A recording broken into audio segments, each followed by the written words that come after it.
Quero cumprimentar a cobertura que vocês têm feito, sempre de maneira muito isenta, correta. E isso é um fortalecimento da democracia em períodos tão difíceis como esse que nós vivemos. Os desafios, as dificuldades vêm de diversas razões e diversas fontes. A primeira é porque nós temos uma decisão muito importante a ser tomada logo agora, no domingo. Eu tenho falado para as pessoas que talvez seja ela a decisão mais importante da nossa história política. Por quê?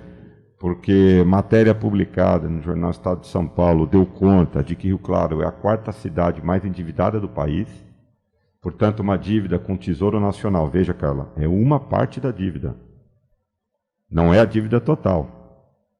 236 milhões é uma parte da dívida. A dívida com o IPRC de 250 milhões não está nessa conta. É mais de R$500 bilhão que Rio Claro deve. Então, a dívida com o Tesouro Nacional de Rio Claro é maior, por exemplo, do que a dívida da cidade de São Paulo, do que da cidade de Belo Horizonte. Só perde para o Rio de Janeiro, Duque de Caxias e mais uma cidade do Rio Grande do Norte. Isso nunca aconteceu na nossa história. Repito, é parte de uma dívida apenas. Porque existem outras dívidas, a exemplo da dívida do IPRC, a dívida de curto prazo com os fornecedores atuais, que também é uma dívida milionária. Então esse é um primeiro desafio, agravado por uma péssima gestão da pandemia. As nossas crianças foram as únicas crianças do país que não receberam atenção, exceto agora os últimos 30, 40 dias, que o Ministério Público e o Tribunal de Contas bateu na porta da prefeitura aqui e falou: senhor prefeito, o país inteiro desenvolveu atividades remotas, que eu dizia isso lá atrás. E o senhor aqui não fez nada pelas nossas crianças? O prejuízo disso é incalculável. Isso resultou num aumento de cerca de 40% da violência doméstica. Com as crianças, com os idosos, contra as mulheres, contra os animais. Por quê? Porque imagine você que uma criança em casa, sem ter atividade para fazer, não é? O pai chega em casa com risco de perder o emprego. Nós já temos uma cultura machista. Aliás, cultura machista reproduzida por esse governo, pelo prefeito, ontem no debate, para quem não assistiu, reveja o debate, e pela sua assessoria, pelo chefe do seu departamento de marketing, que chamou uma assessora de uma candidata aqui. Depois você pode pôr uma tarja, cara. Não sei se eu posso falar o que ele falou. Eu vou pedir que o senhor se atenha a mais às questões das propostas, dos problemas do município, candidato. Por causa da questão também de ter que conceder um tempo depois para que as pessoas respondam. Então, se o senhor puder... Então, foi isso que nós estamos vendo. Esse é um desafio enorme. Por isso que a decisão que nós vamos tomar no próximo domingo é importantíssima. E, para isso, o que é que nós pensamos? Nós pensamos como prioridade um programa que criamos chamado de Dê Mais Emprego. Esse programa, ele compõe uma série de ações que nós pretendemos fazer. A primeira é a aprovação de uma lei na Câmara de um outro programa de ressarcimento dos investimentos de quem quer aqui trazer empresas. Ele vai devolver até 30% desses investimentos. Então, se o cidadão vier aqui, o empresário, quiser investir 10 milhões na cidade de Rio Claro, ele vai ter até 30%, 3 milhões de ressarcimento, desde que cumpra alguns requisitos. Vamos dar alguns exemplos aqui. O primeiro, contratação prioritária de mão de obra local. O segundo, ele precisa investir em ações comunitárias. Pode até se servir das leis de incentivo federal, estadual e municipal. Esporte, cultura, ações sociais, adotando uma praça. Terceiro, um outro exemplo é que Rio Claro arrecada, a exemplo, 850 milhões de reais. Com aquela atividade empresarial, ele passa a arrecadar 900 milhões de reais. Então, desse plus, desses 50 milhões de reais a mais que nós passamos a arrecadar, que sem aquela atividade empresarial nós não teríamos, nós vamos devolver parte desses investimentos. Isso foi tentado fazer aqui em Rio Claro, na época do ex-prefeito Nevoeiro, acabou não saindo do papel, isso ficou esquecido. Nós vamos resgatar isso e vamos fazer.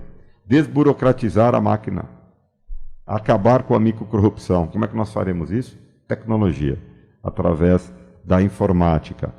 Trabalhar incessantemente para a formação tecnológica, buscar o governo do Estado, buscar o governo federal, para que tragam aqui escolas que possam formar nossa mão de obra. Esse é um outro desafio que nós temos.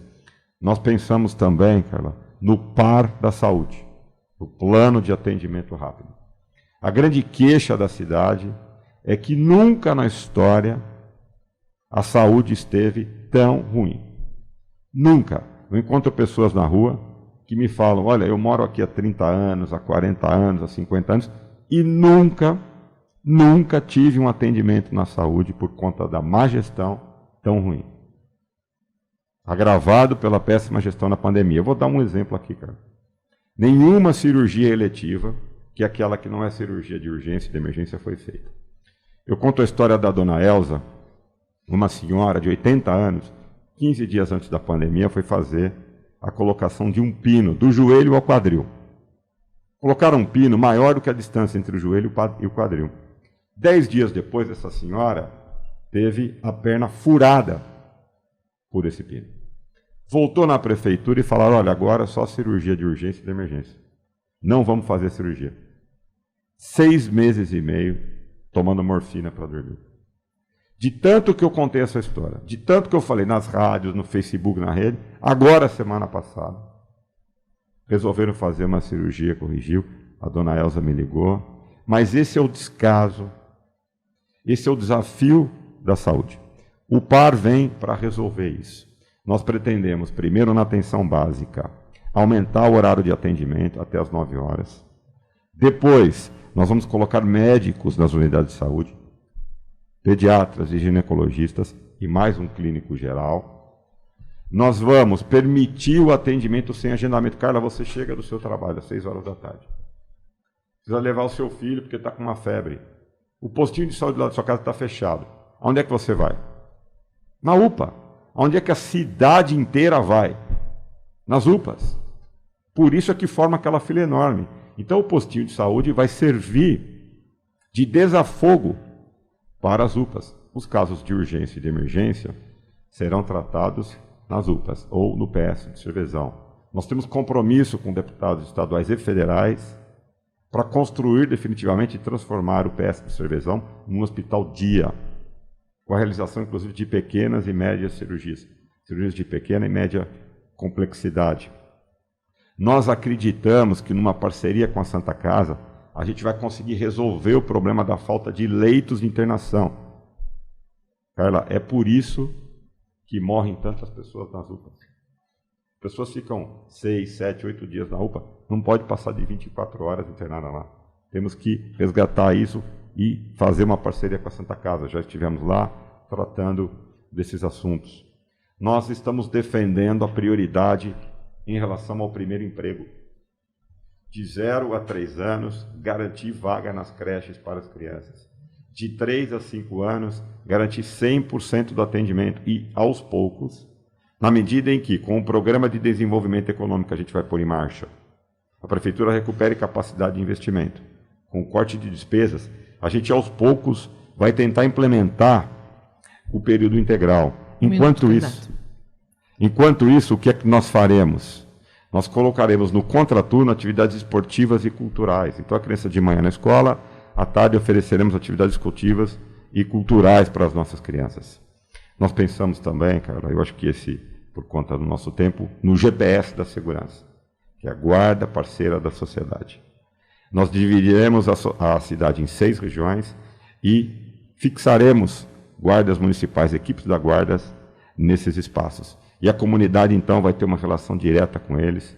Vamos investir na inteligência, porque prevenir é o remédio e não reprimir o crime.